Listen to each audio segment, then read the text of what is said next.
Assalamualaikum warahmatullahi wabarakatuh. Salam NKRI harga mati. Ngopi lur. Alhamdulillah ngopi disit. Bismillahirrahmanirrahim. Oh ya lur, esi kemutan dulur lanang sing tau dadi menteri Roy Suryo. Terima kasih kepada teman-teman ini yang sudah like dan subscribe ke channel saya. Saya pernah ada beberapa kali menghadirkan berita soal Mas Roy Suryo, sang mantan menteri yang luar biasa. Iya. Kalau ingat beliau sebenarnya luar biasa. Sosok muda yang bisa untuk contoh, sosok muda yang luar biasa, punya banyak kemampuan ya, termasuk mampu melihat foto ini asli apa palsu. Bahkan dengan keahliannya dia mampu menafsiri sebuah video dulu zaman kasus Menteri Agama yang bikin heboh katanya kan itu. Nah ini ada lagi, memang orang luar biasa. Ketika Roy Suryo betul-betul mengunggah sebuah foto yang seharusnya dia sendiri kan dengan kemampuannya mampu memahami bahwa foto itu asli apa tidak. Kemudian sudah sangat paham beliau tentang ketika ngunggah itu kan sama saja menyebar, pasalnya jelas gitu kan. Tetapi ternyata dia sama sekali tidak mengaku salah dan masih kekeh bahwa dia menjadi korban. Kon ngopi di set. Ngopi Bang Roy. Ada berita yang cukup menarik dari sidangnya kasusnya Roy Suryo. Kasus yang sempat menggemparkan jagat maya, yakni terkait dengan stupa Candi Borobudur. Kasus penodaan agama ya, yang sampai hari ini masih disidangkan di pengadilan, belum final. Nah, pada sidang hari Jumat kemarin, tanggal 9 Desember, Roy Suryo apakah merasa bersalah, apakah menyesal dengan postingannya itu? Dan jawaban Roy Suryo seperti apa? Ternyata tidak disangka. Dia tidak menyesal, dia tidak merasa bersalah. Dia masih merasa sebagai korban atas meme tersebut. Sekapasiti mantan menteri ya, merasa menjadi korban. Aduh, ya Allah ya Karim. Apa dia tidak bisa menilai? Nalarnya tidak jalan bahwa meme itu adalah meme yang sangat berbahaya. Meme yang bisa menimbulkan sakit hati umat Buddha. Meme yang menjadi masuk dalam kategori penodaan agama. Ya kan tidak masuk akal. Kalau Roy Suryo anak kecil yang belum balik itu, atau anak yang tidak waras lah, yang tidak bisa menilai itu meme itu berbahaya atau tidak, meme itu menyakiti umat Buddha atau tidak, masuk akal. Loh, mantan menteri kok merasa menjadi korban. Masa nggak tahu? Ibaratnya kan begini, ibarat orang naruh bom, ditaruh di depan Candi Borobudur, dia ikut ngambil, ikut naruh gitu loh. Nah ya, kalau orang yang belum tahu apa itu bom itu berbahaya apa tidak, kan masuk akal ngomong menjadi korban, ditipu, nih ada orang naruh bom, dikiranya lemper. Gitu. Tapi orang tahu bom, orang waras, ikut-ikutan naruh kan, nggak lucu kalau ngomong menjadi korban kan begitu. Ya ikut menjadi tersangka lah. Bisa baca beritanya ya.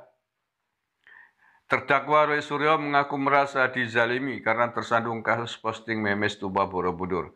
Dia menganggap dirinya menjadi korban atas mispersepsi terkait postingan tersebut. Hal itu diungkapkan Roy Suryo dalam persidangan dengan agenda pemeriksaan terdakwa di Pengadilan Negeri Jakarta Barat hari Jumat 9 Desember. Dia justru heran saat ditanyakan soal rasa penyesalan atas perbuatannya. Apakah terdakwa memiliki rasa penyesalan? Tanya jaksa kepada Roy Suryo. Saya justru merasa terzalimi akibat ketidaktahuan orang-orang. saya sekarang jadi korban dari kesalahan persepsi ini. Jadi mohon maaf, saya malah merasa yang dizalimi. Aduh, Roy Sukro. Bukan menyesal atau tidak, karena kesalahan orang, kenapa saya harus menyesal? Ya kesalahan orang, tapi Anda juga ikut bersalah, karena ikut menyebarkan barang salah, tahu nggak? Lah ya, seperti tadi saya gambarkan, ikut melemparkan bom, biar mudah dipahami nang otakmu, Roy. Lah bodoh-bodoh ngono kesu ya ora. Mantan menteri kok ora bisa beda kena. Ya memang yang menyebarkan pertama salah, tapi kamu juga ikut-ikutan dengan narasi yang sama, bukan narasi meluruskan. Roy menyatakan dirinya telah memaafkan pihak-pihak terkait. Kendati demikian, dia mengingatkan bahwa ketidaktahuan itu telah membuatnya merasa terzalimi. Merasa tidak tahu kok. Kudune ini salah nih dulu. Pengacaranya mestinya membuat surat keterangan dari rumah sakit jiwa biar kalau tidak tahu masuk akal gitu. Kemudian saya minta maaf itu sebagai wujud, bukan wujud mengaku salah, tapi sebagai wujud saya orang yang bertanggung jawab kalau ada yang membuat orang kurang nyaman ibunya. Roy menyampaikan ungkapan maaf itu bukanlah sebagai wujud dirinya mengaku salah. Ya wis, sakarepmu, kalau Anda merasa tidak bersalah maka nanti jangan salahkan hakim kalau putusannya diperberat. Hal itu disampaikannya sebagai orang yang bertanggung jawab karena menimbulkan situasi yang tidak nyaman. Saat jaksa menanyakan terkait wajah siapa yang ada dalam meme Stupa Borobudur, Roy enggan menjawab. Ayo ngono, terjebak kamu Roy, tersudut kamu. Menurutnya yang jelas ada rekayasa dalam meme itu. Apakah terdakwa tahu foto atau meme siapa yang ada dalam Candi Borobudur itu? Tanya jaksa penuntut umum kepada terdakwa. Saya sih tidak perlu tahu itu siapa, yang jelas itu saya tahu ada rekayasa. Ngeles. Saya tidak boleh menilai itu siapa, saya mau menyatakan tidak tahu, jawabnya. Susah lah. Kalau dia mengatakan tidak tahu, tidak sesuai dengan narasinya. Narasi yang ada di cuitannya itu. Masalahnya kapasitas mantan menteri gitu loh. Kalau masih kekeh sebagai korban itu maksudnya kepriwe, ya kayak penginyongan seperti saya nanti menjadi lebih tidak paham, menjadi tidak hati-hati ketika sudah tahu bahwa ini foto yang kontroversi, foto yang berpotensi pelanggaran hukum misalkan. Dan kalau yang dilakukan oleh Roy Suryo pasti wong itu menyinggung agama, wong soal stupa kok itu jelas. Nah kemudian diunggah apapun pesannya misalkan. Nah ini kebetulan pesannya juga sangat menyinggung. Aduh, jadi kepengen guyu tapi mbok dosa. Aduh. Oke, ini lagi-lagi saya harus sepakat dan apresiasi kepada Gusmar ini. Videonya Mas Agus Maryono ini dalam menanggapi si Roy Suryo, luar biasa ya.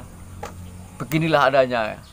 Mudah-mudahan ini lagi-lagi saya akan mengatakan untuk diri saya sendiri sebagai hudil hikmah, akan saya ambil sebuah hikmah bahwa apapun kemampuan kita tetap harus hati-hati, harus bisa menjaga diri, jangan sampai menyakiti diri saya sendiri, juga jangan menyakiti orang lain. Assalamualaikum warahmatullahi wabarakatuh.